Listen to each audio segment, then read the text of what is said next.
He said we need to increase our spiritual intelligence. We need to recognize the hand of God on our life. So write in your journal, I am increasing my spiritual intelligence. I am recognizing the hand of God. He asks us not to allow offense to be our determinant.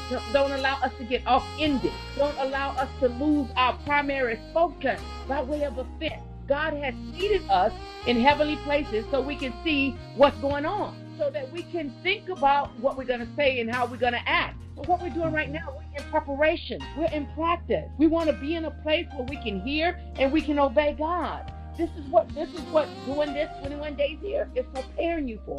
Your concentration, your meditation. It's preparing you to hear from God. He said, don't allow others to control the directions that your life is going in. Remember I said earlier, not everybody's going to like you. They're going to talk about you. They're going to say things about you that's untrue. But you heard from God. God spoke to you. God called you to do what you got to do. So regardless of what you got to go through and what they're saying, you keep going. You keep going. You know, by the words of Dr. Martin Luther King, he said, if you can't fly, if you run, and if you can't run, walk, and if you can't walk. But by all means, keep moving forward to what God has called you to do.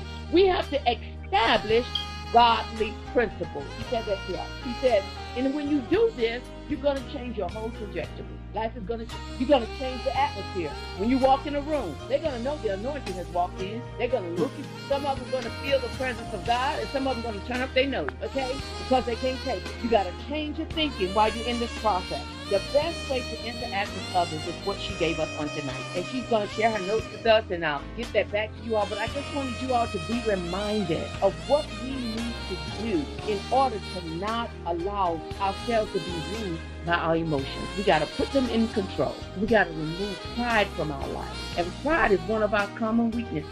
And oftentimes we find ourselves saying we have pride when pride is something we don't need. We need to get rid of that, throw that somewhere in the trash. So I want you all to write that I will discipline my body and keep it under control. I will discipline my lips and keep them under control. I will discipline my actions and keep them under control. Therefore, by way of that, my character is changing. I'm evolving in every area of my life. That's good. That's good. So I'm not going to keep you all any longer. We had a powerful message on tonight from the woman of God.